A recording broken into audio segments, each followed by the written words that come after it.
Interim budget 2024 1 फरवरी को union budget present हुआ और ये बजट देखना हमारे लिए भी ज़रूरी है। लेकिन क्यों? क्योंकि इस बजट में इस्तेमाल होने वाला पैसा आप ही का है, आप ही के टैक्स से लिया है। इसलिए ज़रूरी है ये जानना कि सरकार आपके इस पैसे को कैसे, क्यों और कहाँ इस्तेमाल कर रही है। हमने कोशिश करी है कि इस बजट को आसानी से लोगों को समझाया जाए, इसलिए हो सकता है कि हमसे कोई चीज़ें मिस भी हो जाएं। लेकिन ध्यान रखिए, ये एक एनालिसिस वीडियो है, इसलिए वीडियो को पूरा ज़रूर देखें। सबसे पहले तो इसे इंटरिम बजट क्यों कहते हैं? हम सभी जानते हैं कि ये साल इलेक्शन का साल है। इस साल नई सरकार बन भी सकती है या नहीं भी, लेकिन अगर कोई नई सरकार बनती भी है तो वो पुरानी सरकार की पॉलिसीज और बजट नए साल में क्यों लेके जाएगी? इसी अनसर्टेनिटी के चलते इलेक्शन ईयर में प्रेजेंट होने वाला बजट इंटरिम बजट कहा जाता है। इंटरिम यानी जो अंतिम नहीं है या अस्थायी है, क्योंकि हो सकता है कि नई सरकार नया बजट पेश करे। इतना ही नहीं, इस समय यानी इलेक्शन ईयर में जो भी पैसा सरकार के पास आता है उसे कंसोलिडेटेड फंड्स कहते हैं और इसी फंड से उस दौरान के खर्चे किए जाते हैं जिसका अप्रूवल पार्लियामेंट से मिलता है। ये फंड सरकार की मदद मेनली 3 चीजों में करते हैं: फैब से लेकर के जून तक के इलेक्शन एक्सपेंस में, सरकार चलाने के खर्चे और साथ ही टू सपोर्ट रेलवे एक्सपेंसेस यानी रेलवे मिनिस्ट्री में होने वाले खर्चे करने के लिए। ये सभी चीजें इस बजट में कवर की जाती हैं। अब समझते हैं कि ये बजट कितने तरह के होते हैं। बजट मेनली 3 तरह के होते हैं। एक होता है सरप्लस बजट, जहां इनकम ज्यादा होती है और एक्सपेंसेस कम। इस तरह के बजट को मैनेज करना काफी डिफिकल्ट हो जाता है क्योंकि इन रुपयों को मैनेज करना काफी मुश्किल हो सकता है। दूसरा बजट है बैलेंस्ड बजट, जहां इक्वल इनकम और इक्वल एक्सपेंस होता है, इसीलिए इसे बैलेंस्ड बजट कहते हैं। इस बजट को अचीव करना सरकार के लिए काफी फायदेमंद होता है। अब बात करते हैं उस बजट की जिस पर अभी भारत है, यानी डेफिसिट बजट। इस बजट में लेस इनकम और ज्यादा एक्सपेंसेस होते हैं।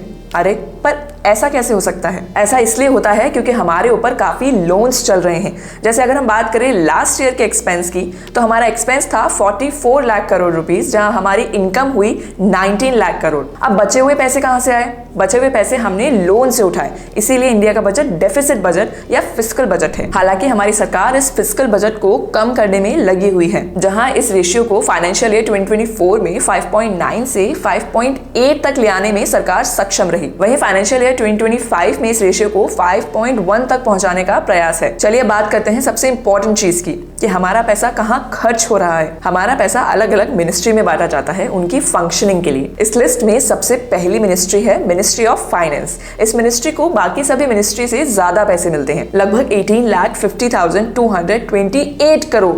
इतना सारा पैसा, क्या सारा पैसा फाइनेंस मिनिस्ट्री को ही दे दिया?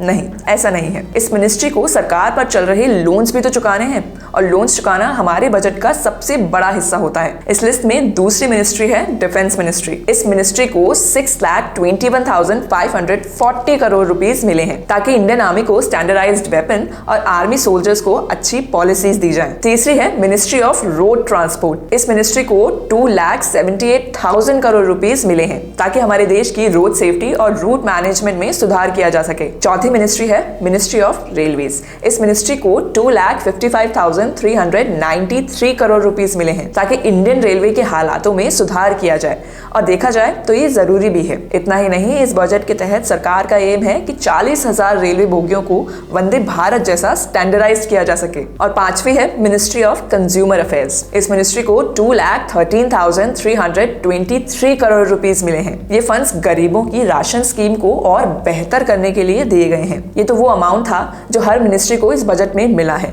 अब बात करते हैं कि सरकार किन चीजों के साथ बदलाव करना चाहती है, जिसमें सबसे पहला है मेडिकल इंप्रूवमेंट। इसके तहत सरकार नए मेडिकल कॉलेजेस लाने की सोच रही है और देखा जाए तो ये जरूरी भी है। इतना ही नहीं, सरकार के द्वारा सर्वाइकल कैंसर वैक्सीनेशन की मुहिम भी चलाई जाएगी। दूसरा है मिडिल क्लास हाउसिंग प्लान। हमारे लिए जो आवास योजना सरकार चला रही है उसमें और बदलाव भी हो सकते हैं, जिससे कि हर मिडिल क्लास जो अपना घर खरीदने का सिर्फ सपना देखा करता था वो अब उसे पूरा भी कर सकता है। तीसरा है टूरिज्म।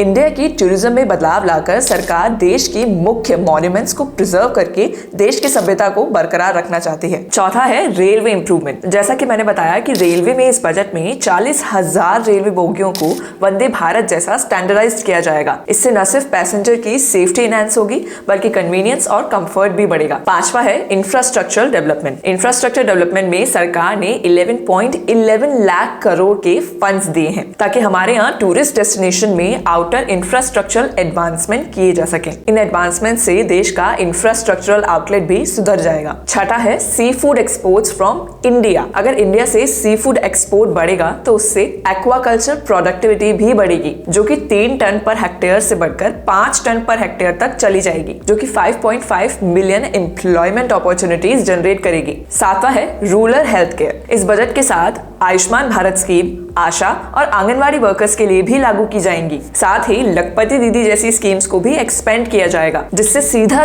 30 मिलियन वुमेन वर्कर्स को टारगेट किया जाएगा, जो कि रूरल पीपल के लिए एक बहुत बड़ा पॉजिटिव एस्पेक्ट साबित हो सकता है। आठवां है रूफटॉप सोलर सिस्टम। इस बजट में फाइनेंस मिनिस्टर ने प्रधानमंत्री सूर्योदय योजना के चलते फ्री इलेक्ट्रिसिटी जैसी सुविधाएं लोगों तक पहुंचाने का फैसला किया है। इस स्कीम के चलते 10 मिलियन हाउस होल्ड अपनी सोलर सरप्लस एनर्जी को सेल कर पाएंगे, जो कि अपने आप में ही एक बहुत बड़ी उपलब्धि होगी। नौवां है capital expenditure improvement. Financial year 2025 में कैपिटल एक्सपेंडिचर 16.9% बढ़कर 11.11 लाख करोड़ रुपीस हो जाएगा, जिससे capital expenditure to GDP ratio 3.4% तक बढ़ जाएगा। इन सभी बदलावों में सबसे अच्छा बदलाव जो मुझे लगा वो था नो चेंज इन टैक्स, यानी अब तक आप जैसा टैक्स देते आ रहे हैं आपको वैसा ही देना है। इस इंटरिम बजट में पेश हुई चीजों के बारे में आप क्या सोचते हैं? हमें अपने विचार कमेंट्स में जरूर बताएं, और आप कैसे बदलाव चाहते थे वो भी। और अगर ये वीडियो अच्छी लगी हो तो like, share and subscribe to our channel Millennium time.